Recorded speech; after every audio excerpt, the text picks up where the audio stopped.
watchers, same as everyone all around the world.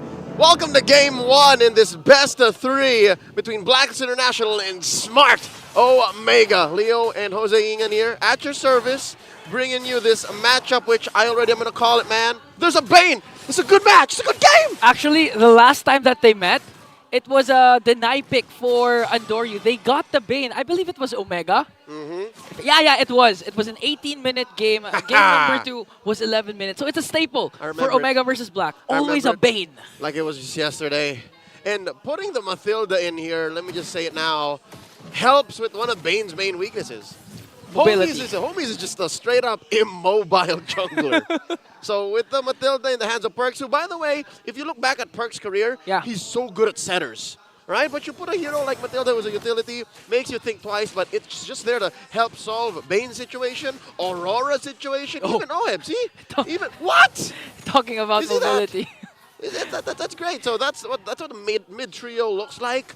Smart Omega, they're more of the safe trio.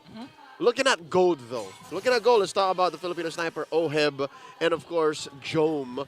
Is it just me, or did these heroes switch? Like, wouldn't you expect the other to play the other hero? Exactly. Even the Harith action, this is the first time for a very long time I've seen Harith been selected. Although the contestant rate is high, it's always banned out. It's not used, but this time it is. And, you know, we have a lot of memorable plays, but wait a minute, because Andoryu goes in up against Lord JM, but here again is the Perks factor. Lord James doesn't care. We know Terizla, same with the Bane, lacks mobility, but with the Guiding Wind, they can just go anywhere. That's right. And as long as he has the full combo, you know, penalty zone, flicker, and I did not say that wrong, folks. You do click penalty zone first, and then you cancel with the flicker. You're making business there. That's a cooking. Oh! Okay, Frigid Glacier for Omega as they tried to get the turtle. They secured it. A flicker out for Lord JM. So there was no trade for BLACKLIST that time. Yep, it's a flicker for a flicker and a retry for another. And so far, because of how, I'd say, slightly tighter Smart Omega's movements are in the early game, that'll allow for them to go up maybe 300, 400 gold on the first turtle alone. 2.5 minutes in, BLACKLIST International. Again, I'm going to talk about how great their synergies are, but on a hero-per-hero basis, Ingan, I'm going to be honest with y'all. Folks watching at home, I'm going to have to side with the barangay. Yeah. Like, when everything goes well, especially if Smart Omega continues to snowball, bring this lead up to 1,000. Oh, no, here we go! Oh, but they pick off Haji there as he escapes with the Guiding Wind. Again, the Perks factor with the Mathilda will take into effect there. But looking at the BLACKLIST side, for their side, I believe the X Factor will be Haji. Not just because Haji is the captain, but again, the Aurora. We've seen this during Fnatic Onyx versus FCAP, wherein when Few casts the Frigid Glacier and it connects onto at least 2 or 3, the counter attack of FCAP is just immense.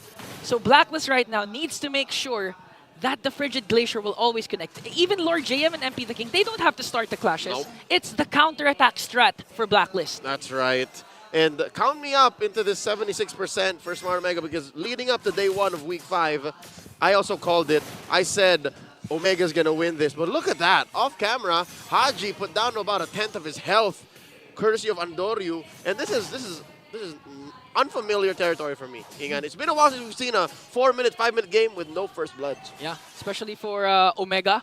Omega's been playing very well. I remember when they compared Omega and TLPH stats, Omega had the faster game and the fastest, longer game compared to TLPH. So technically, they're not the comeback kings because they've been dominating the early game. The barangay has been working towards a better start.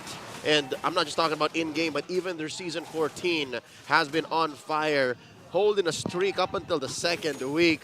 Now, second turtle's already spawned up, about 500 gold between Omega and BLACKLIST. Andoryu just working on his small camps. Might even go for the orange first, as it's BLACKLIST circling the pit. This is such a passive game, but again, it favors BLACKLIST lineup. They have Oheb with the Moscow, so if ever this game extends to the 18-minute mark, 20-minute mark, BLACKLIST can actually win this, but Omega starting things off. Look at Ryota! Finally, some action as Joe picks up a first blood, and Andoryu picks up the second turtle. See what I tell you? If you count out everybody and what they do in a team fight in an objective take, Smart Omega has it all. And BLACKLIST, you already mentioned it, they have the late game. They just have to hold out. They have to make sure that Oheb makes it to what, 14, Yeah. 15 minutes without dying too much, and that the map is on their side. But look at this. After the turtle take, second turtle take, mind you, Jome goes for the trade. Okay, that's that's a a good top trade. for bottom. That's a good trade. Top for bottom again. But if this game extends again, it will go to Blacklist. And I just like to say, I think we have a passive in the caster's desk. Because every time we say that the game is passive, immediately right after something happens. And in that case, it was Ryota's final slash connecting on to 2.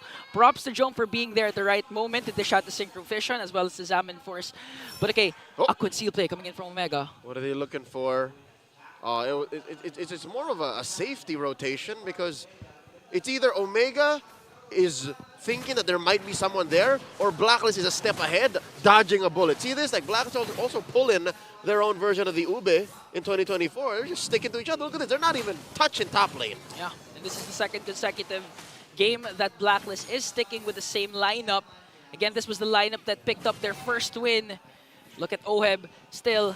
Okay, Adori goes in with a Wiki Shadow kill.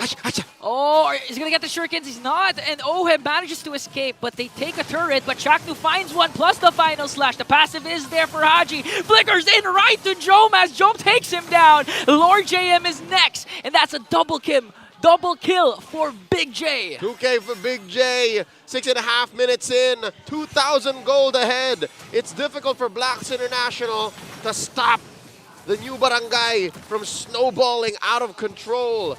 Luckily, Blacklist has good wave clear. Again, as early as now, Ingan, I'm going to say it, all the agents are going to hate me for this, but knowing how Abane plays, knowing how Blacklist plays, especially Season 14, there's a possibility, man, that they're going to have to take this to the base. Like, they just accept the fact that maybe even Lord is a no-go. Yeah. With this Lord coming up in 2 minutes, maybe not with how Ryota is playing. Yeah. Not with how Chaknu's playing. I think Blacklist even knows this. Like, their strength is mainly onto the late game. They tried to do it with MP the King on Bane, but okay, it didn't work. So now plan A didn't work. They're gonna resort to plan B, which is to hold on to the game, try to defend. I do agree, they have a lot of wave clear.